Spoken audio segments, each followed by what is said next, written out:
Apa kabar nakama semuanya? Semoga nakama semua selalu dalam keadaan yang sehat-sehat saja. Pada chapter sebelumnya, kita mendapatkan akhir chapter yang memperlihatkan Genya dan Sanemi pada saat kecil. Jadi, bagaimanakah kelanjutannya? Baiklah, tanpa basa-basi lagi, langsung saja mari kita mulai. Chapter 115 kali ini berjudul Menjadi Pilar.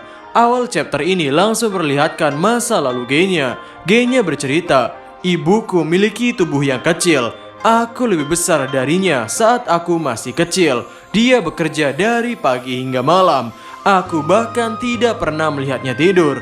Dan ayahku, dia tidak hanya bertubuh besar, namun ia juga payah.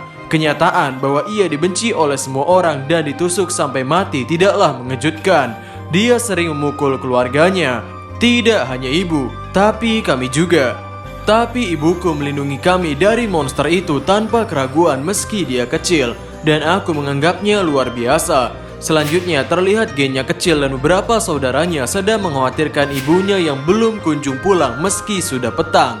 Genya mencoba menenangkan adik-adiknya karena kakaknya sedang menjemputnya. Namun tiba-tiba dari luar datang sesuatu dan menyerang orang yang ada di sana. Terlihat sosok itu seperti seseorang yang lepas kendali. Terlihat di sana sosok berambut putih yang sepertinya adalah Sanemi memerintahkan Genya untuk pergi. Genya yang mendapati adik-adiknya yaitu Suya, Hiroshi, Koto, Teiko, dan Sumi dalam keadaan terluka parah. Genya berlari keluar mencoba untuk memanggil dokter. Lalu Genya bertemu kakaknya di tengah perjalanan.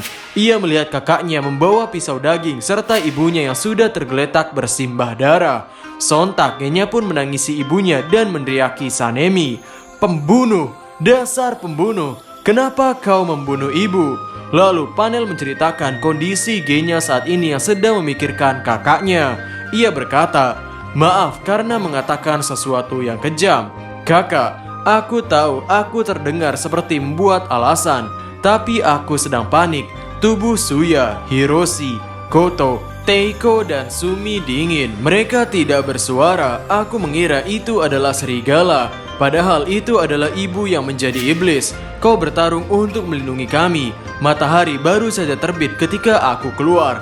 Aku penasaran bagaimana perasaanmu membunuh ibu tercinta. Padahal kau sangat menderita.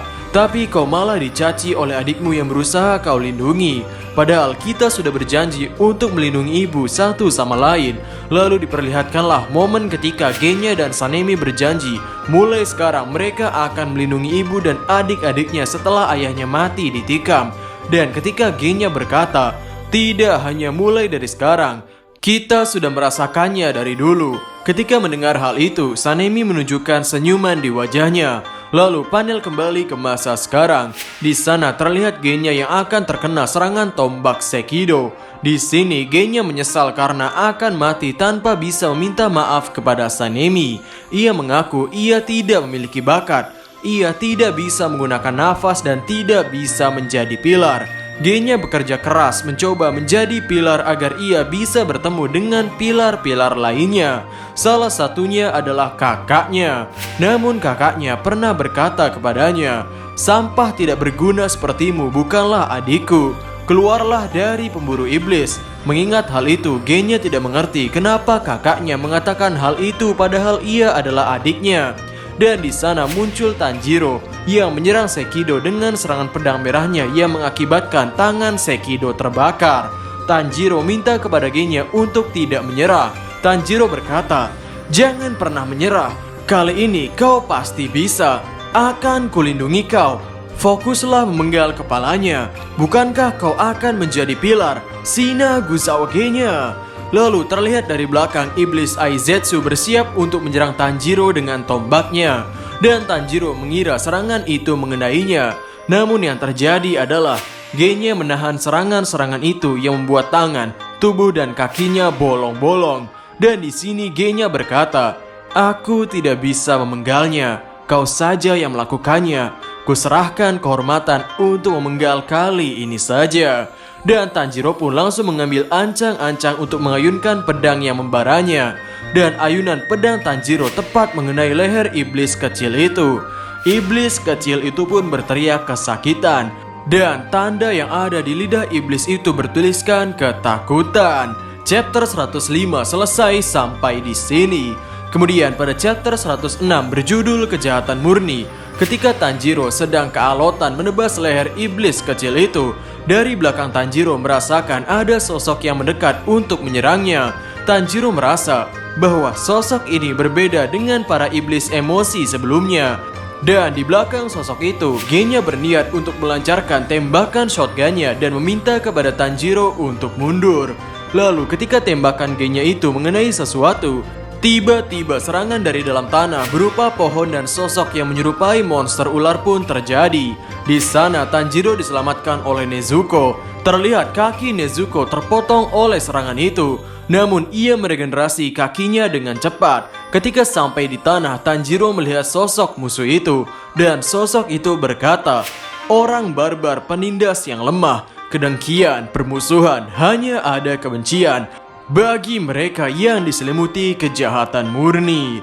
Terlihat sosok iblis dengan aksesoris taiko di punggungnya seperti yang digunakan oleh Enel dalam serial One Piece. Namun tulisan pada iblis ini bertuliskan kebencian. Tanjiro awalnya mengira iblis ini adalah sosok tubuh yang keenam. Namun Tanjiro tidak merasakan keempat sosok iblis lainnya. Lalu dijelaskanlah oleh Genya mengenai perwujudan iblis ini. Ketika Tanjiro menyerang iblis kecil itu, iblis amarah atau Sekido mengangkat tangannya dan menghisap Karaku dan Uroji. Iblis amarah terlihat seperti menghancurkan iblis lainnya dan menghisapnya. Setelah itu, Sekido menghampiri Aizetsu dan melakukan hal yang sama. Namun terlihat di sana Aizetsu membuka mulut seperti ingin memprotes, tapi hal itu diabaikan oleh Sekido dan menghisap Aizetsu. Dan sosok iblis itu terlihat lebih muda setelah ia menghisap semua iblis lainnya kecuali iblis tua yang berbadan kecil. Kemudian iblis itu menyembunyikan taikonya untuk menghasilkan akar yang melindungi iblis kecil itu. Tanjiro yang melihat sosok iblis ini sampai susah bernafas karena tekanan aura yang dihasilkan oleh iblis ini. Kemudian iblis ini pun berkata, "Dasar sampah, kau tidak suka dengan apa yang aku lakukan di sini. Hei, dasar berdebah." Genya yang mendengar hal ini sampai tidak bisa bergerak karena tekanan suara itu dan kehilangan kekuatan. Di sini pun diberi penjelasan, dalam keadaan terdesak, manusia bukan satu-satunya makhluk yang bisa mengeluarkan kekuatan yang luar biasa. Iblis yang dikenal dengan Hantengu berkali-kali berada dalam keadaan terdesak, dan setiap kali itu terjadi, emosi kuatnya itu menjadi kepribadian baru dan memisahkan dirinya melalui jurus darah. Begitulah cara dia menang. Semakin buruk situasi yang ia hadapi, semakin kuat dia. Di sisi lain Tanjiro pun bertanya, "Kenapa kami dianggap jahat?" Lalu iblis itu berkata dengan enaknya, "Kau menindas yang lemah bukan? Kalian mencoba memotong si makhluk kecil lemah. Itu murni ketidakadilan. Hanya orang barbar yang melakukan hal seperti itu." Mendengar hal itu pun Tanjiro menjawab dengan mengerutkan urat dahinya, "Makhluk kecil lemah? Siapa yang kau maksud? Jangan bicara sembarangan. Baumu dipenuhi oleh darah. Kau sudah memakan 1 atau 200-an orang atau bahkan lebih. Apa salah mereka padamu? Berhentilah bersikap seolah kau yang jadi korban. Setelah kau membunuh dan memakan mereka, otakmu sudah gila. Benar-benar tidak bisa dimaafkan. Iblis jahat, akan kupenggal kepalamu di sini." Panel terakhir memperlihatkan ekspresi Tanjiro yang marah. Dan tanda pada di dahinya kali ini tidak terlihat seperti luka bakar. Namun tanda itu mirip dengan tanda seorang samurai yang biasa muncul dalam ingatannya.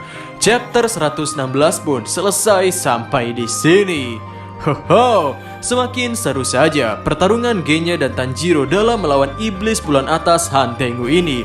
Dan kami tidak menyangka ternyata seorang iblis juga bisa playing victim.